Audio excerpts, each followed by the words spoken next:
Hello दोस्तों, एक important topic लेके हाज़िर हुआ हूँ। नॉर्मली ये सवाल किया जाता है कि कौन रिस्पॉन्सिबल है रिगार्डिंग एचएससी साइट पे या कंस्ट्रक्शन साइट पे, या फिर अगर एक्सीडेंट हो जाता है, इंसिडेंट हो जाता है तो भी पॉइंट आउट होता है कि कौन रिस्पॉन्सिबल है इस एक्सीडेंट का या इंसिडेंट का। तो इसमें आपको ब्रीफ करने की ये कोशिश की गई है कि सेफ़्टी जो है वो ओनली एचएससी डिपार्टमेंट की या सेफ़्टी ऑफिसर या सेफ़्टी इंजीनियर की रिस्पॉन्सिबिलिटी नहीं है। ये सेफ़्टी जो है वो एवरीवन की रिस्पॉन्सिबिलिटी है, मतलब हर किसी की जो भी पार्टिसिपेट करता है कंस्ट्रक्शन एक्टिविटी में या किसी भी कंपनी में, तो सबकी ये कंबाइन जो है वो रिस्पॉन्सिबिलिटी होती है। तो जिस तरह ये टीम वर्क के साथ काम किया जाता है। दूसरा ये कि इवन कंपनी का सीईओ है, उसकी भी रिस्पॉन्सिबिलिटीज़ है, प्रोजेक्ट मैनेजर है, उसकी भी रिस्पॉन्सिबिलिटीज़ है रिगार्डिंग एचएससी। इसी तरह कंस्ट्रक्शन सुपरवाइज़र, कंस्ट्रक्शन फोरमैन, उन सब की रिस्पॉन्सिबिलिटीज़ हैं रिगार्डिंग एचएससी। इसी तरह ये देखिए कि सेफ़्टी जो है वो एम्प्लॉइज़, नॉर्मल जो भी एम्प्लॉइज़ हैं, वर्कर हैं, वो उन सब की जो सेफ़्टी के लिहाज से रिस्पॉन्सिबिलिटी है वो ये कि उन्होंने जो रूल्स रेगुलेशंस को सीरियसली अडॉप्ट करना है और इम्प्लीमेंट करना है, and recognise the hazard and avoid them. और जितने भी हैज़र्ड्स हैं, ख़तरात हैं, उनको रिकग्नाइज करके उनसे बचना है, उनका खिलाड़ी नहीं बनना। रिपोर्ट ऑल अनसेफ कंडीशन, ये मोस्ट इम्पोर्टेंट रिस्पॉन्सिबिलिटी है वर्कर्स की या एम्प्लॉइज़ की। जितने भी एम्प्लॉइज़ काम करते हैं कि वो अनसेफ एक्ट और अनसेफ कंडीशन को जहाँ भी देखेंगे उसको रिपोर्ट मस्ट करेंगे, ताकि उनका जो है वो इमीडिएट कोई ना कोई रिएक्शन या इमीडिएट उसका जो है वो हल किया जाए। या फिर अगर अनसेफ एक्ट या अनसेफ कंडीशन को रिपोर्ट ना किया जाए या उसका कोई इम्प्लीमेंटेशन ना की जाए तो फिर आगे चलकर वो मेजर एक्सीडेंट में चेंज हो जाता है। मेजर एक्सीडेंट भी हो सकता है अगर उनका रूट काज एनालिसिस ना किया गया हो। तो ये बहुत ज़्यादा ज़रूरी है।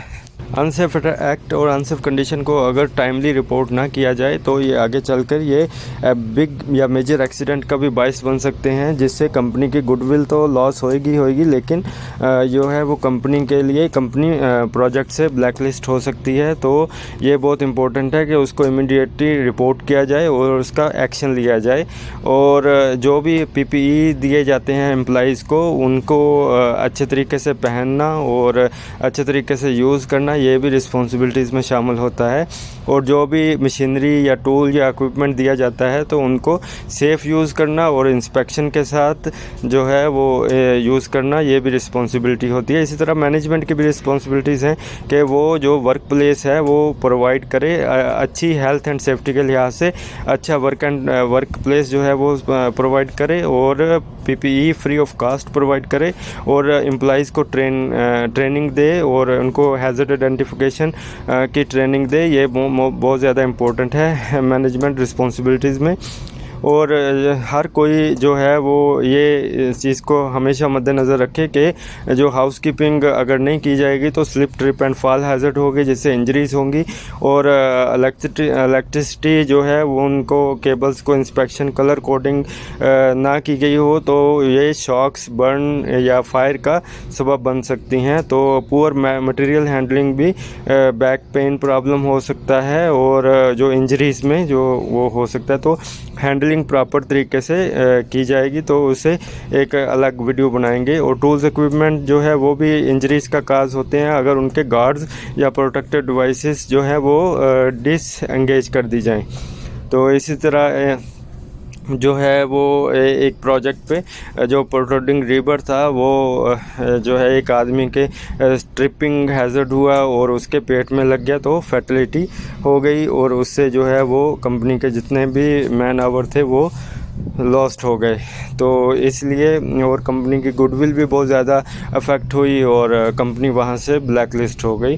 तो ये एक छोटा सा प्रोटोडिंग रिवर जो एक कंस्ट्रक्शन साइट पे एक नॉर्मली देखने को मिल जाता है, वो इतने बड़े एक्सीडेंट का बाइस बन सकता है।